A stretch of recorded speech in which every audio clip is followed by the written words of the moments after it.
good, family. I'm really excited about this. So, here's another session. Questions. How do you get your mix to sound so nice? Doing it the way I've been doing it for years. No, seriously. I have a certain way that I mix my sound, so we're going to dig through that today. And this is the session. Let's check out the track and see what we're working with today.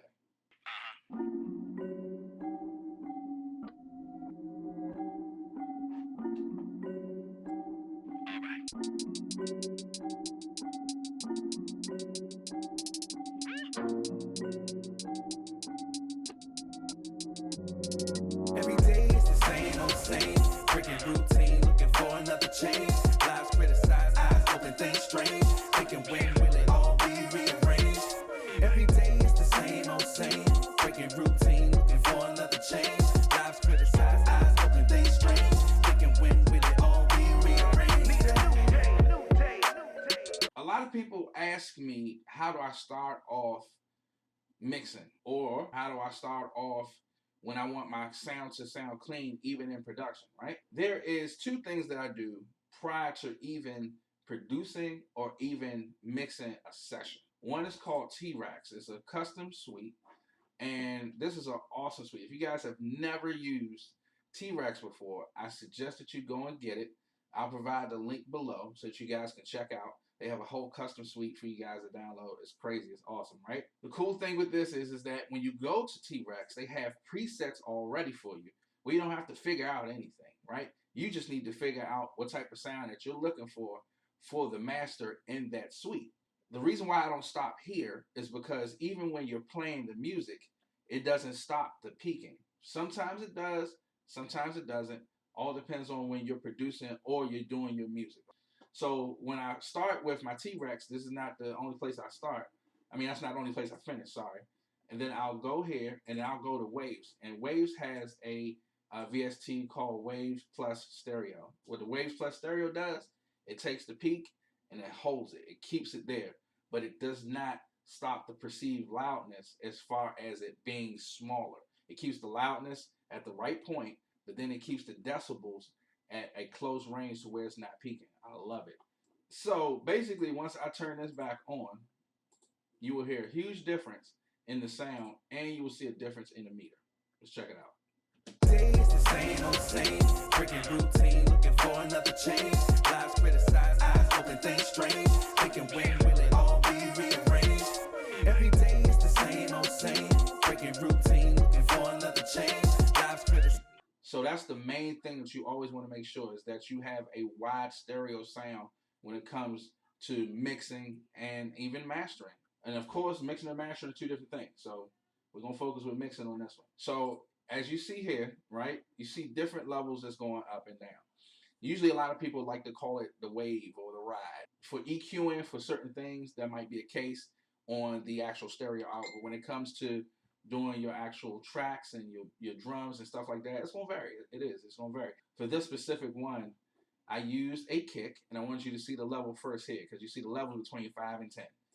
And I use what is called a smack attack. Now, smack attack is used for drums. You can use to fatten it for snares, things like that. But if you go to the preset and you load, say for instance, this kick fattener, right? On the registry, it's not showing right now because there's nothing playing. But I'm going to mute it out so you don't hear it, and then I'm going to bring it in so you can hear how fat the kick get. Now let's check it out. Day is the same old same, breaking routine, looking for another change. Lives criticized, eyes open, things strange. Thinking when will it all be rearranged? Every day is the same old same, breaking routine, looking for another change. Lives criticized, eyes open, things strange. Thinking when will it all be rearranged? Now you see how the difference was? How it went from low in the mix to a higher punch. A lot of that comes from just making sure that your EQing and your levels are good. A lot of times the main problem that people have is saying or making sure that your levels are good. That's the main issue. Once you start EQing it and play with some of the frequencies, yeah, it helps. And it for me, it helps out a lot. But the first foundation is making sure that your levels are correct. The kick is always where I start with my drums, and I'll just go from there. For my bass, there's two things that you can do. Some people side chain them, Some people like to use exciters. I'm one of the people that like to use exciters, right? So for this case, we'll just go over what the exciter does. The exciter basically enhances, brings out the frequencies in the basses so that it doesn't override the kick and the kick still punches, right? The other way that you can make it punch is that you can side chain your bass lines and your kicks, and you just have the bass line drop as soon as the kick comes in. That's what makes the kicks punchy. But for this case, for this type of song, I didn't feel like it was necessary to sidechain, so I basically just set up one of their presets and used the upfront sub. What this does is that once you play it, you just have it to learn the frequency. Awesome. Does all the work for you.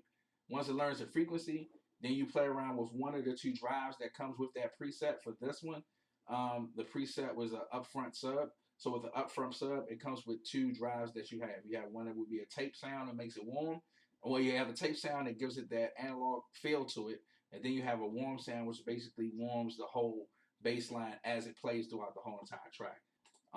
And let's listen to it and see how it sounds.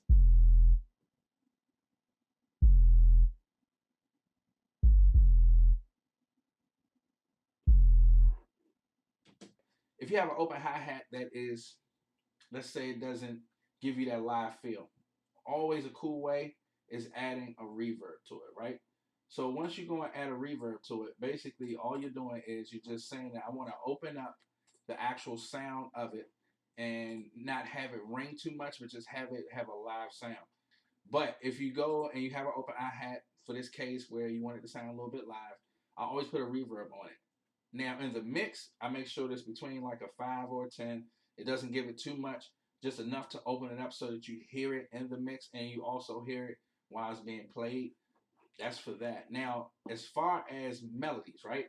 If you run out of ideas, this is the same melody. I'm going to show you the same exact melody, but I use what is called halftime.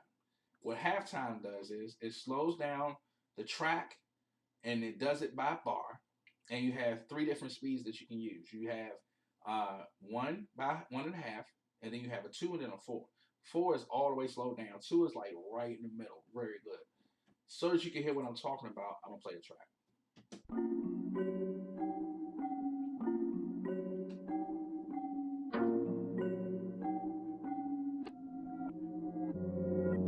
All right. Now here's the original sound.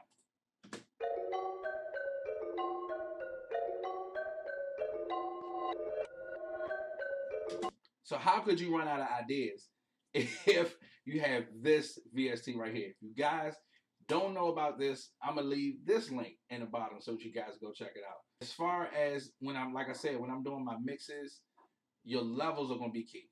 Your levels are going to be key only because that's the foundation. That's where it's starting. And once you get into the actual end of your stereo buses and things like that, you'll find that, you know, if you put too many effects, you'll drown out the sound, and then that's what makes it have too much.